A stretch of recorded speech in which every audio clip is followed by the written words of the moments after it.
MP board के class 12 के सभी विद्यार्थी ध्यान दें। आज आपका जो एनुअल एग्जाम 2026 का जियोग्राफी का जो पेपर है वो हम कंप्लीट करेंगे। 5 मार्च का आपका जो पेपर है किस तरह का रहने वाला है एग्जाम हाल में, वो हम आज इस वीडियो में कंप्लीट करेंगे। तो वीडियो में आप अंत तक बने रहें ताकि पूरे प्रश्नों को आप अच्छे से कंप्लीट कर सके और एग्जाम में आप पूरे के पूरे अंक प्राप्त कर सकें। तो चलिए ज़्यादा समय आपका नहीं लूँगी, बिना किसी देरी के पहला प्रश्न स्टार्ट हम करेंगे। तो पूरा सोल्यूशन मैंने कंप्लीट किया है, केवल समझना है प्रश्नों को। तो पहला है सही विकल्प चुनिए।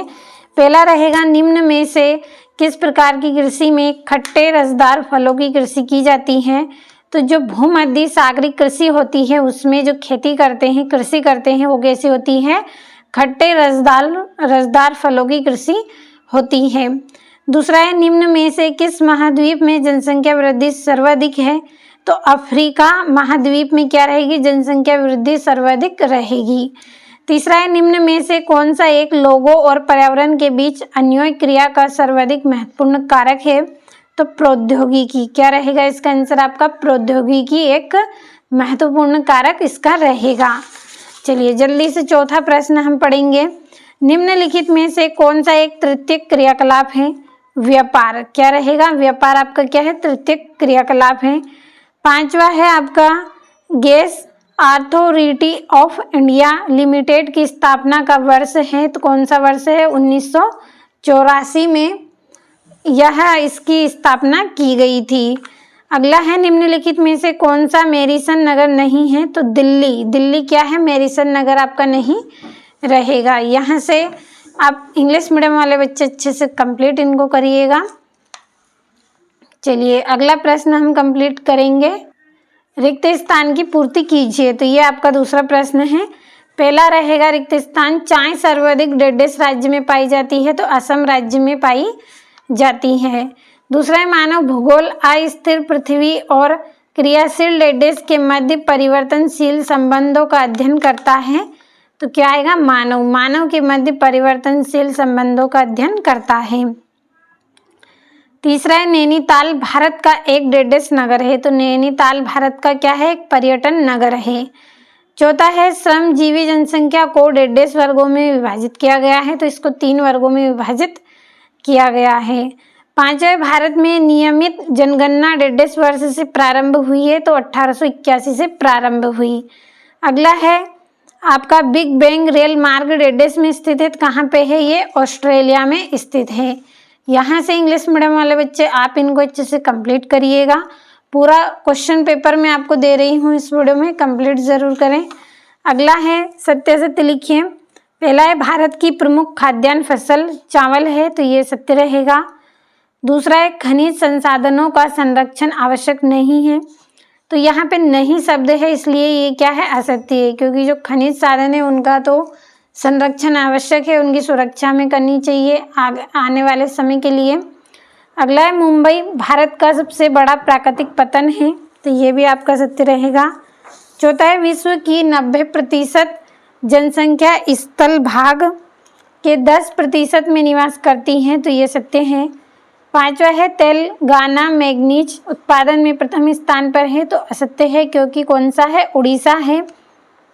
अगला है स्वेज नहर में प्रतिदिन 200 जलयान आवागमन करते हैं। तो ये असत्य है, क्योंकि 100 से भी कम आते हैं वहाँ पे, यहाँ पे 200 कुछ ज़्यादा है। तो ये असत्य रहेगा आपका। यदि 100 आए तो फिर भी आप सत्य कर दीजिए, लेकिन 100 से कम है ये। यहाँ से आप इंग्लिश मीडियम वाले बच्चे कंप्लीट करिए। तो ये चौथा प्रश्न सही जोड़ी लिखिए। पहली है विकसित देश, इसकी जोड़ी है मृत्यु दर कम। दूसरा है भारत का जनसंख्या घनत्व, इसकी जोड़ी है 382 व्यक्ति प्रति वर्ग किलोमीटर। कितना है, 382। अगला है भारत में न्यूनतम भाषाई समूह चीनी तिब्बत में है और अंतर्राष्ट्रीय व्यापार का प्रवेश समुद्री पतन से होता है। और जापान की जोड़ी आपकी इसमें रहेगी ओसाका प्रदेश। ये हो गई जोड़ियाँ। अगला आपका जो प्रश्न है एक वाक्य में उत्तर दीजिए। पहला है वर्तमान प्रतिभूमि क्या है। तो वह भूमि जिस पर एक कृषि वर्ष या उससे कम समय से खेती नहीं की गई हो उसे क्या बोलते हैं, वर्तमान प्रतिभूमि कहते हैं जिसमें क्या है, बहुत कम समय से खेती या 1 वर्ष से खेती उसमें की नहीं गई हो, उसे बोलते हैं वर्तमान प्रतिभूमि। दूसरा, जनसंख्या वृद्धि का सबसे खराब परिणाम लिखिए। संसाधनों की कमी और पर्यावरण प्रदूषण।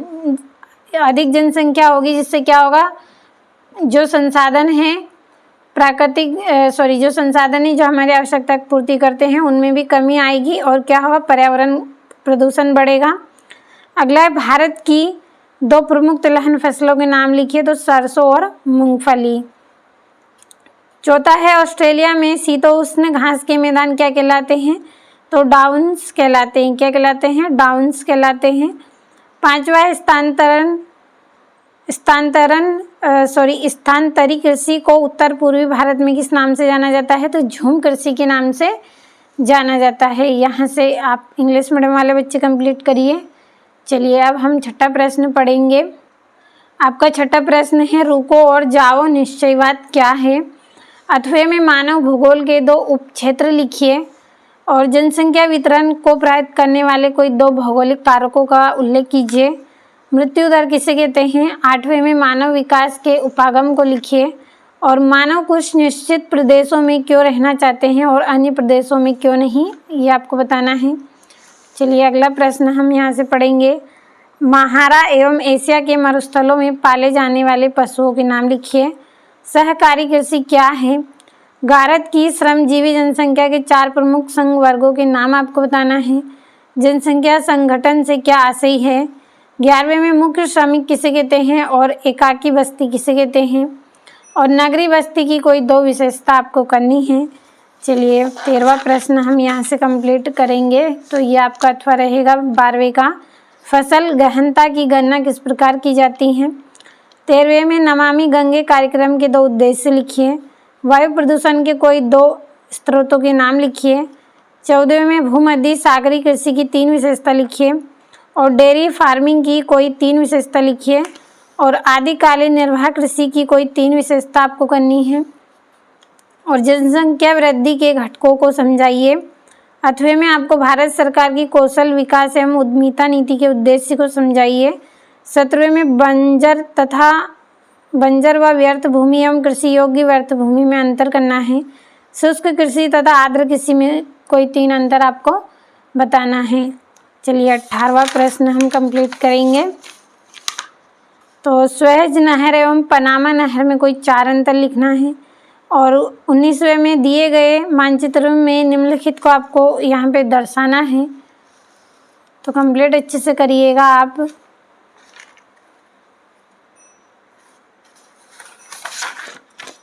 ये यहाँ से आपका 20वां प्रश्न है, कंप्लीट अच्छे से आप करें। ये यहाँ से आपका मानचित्र है।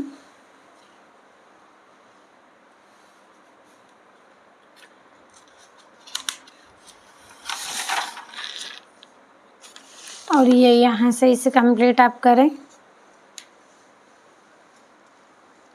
तो आज मैंने आपको 5 मार्च का पूरा क्वेश्चन पेपर इस वीडियो में कंप्लीट कराया है। अच्छे से कंप्लीट आप करें। पूरे के पूरे क्वेश्चन आपके एग्जाम हॉल में देखने को मिलेंगे, तो कंप्लीट अच्छे से करें।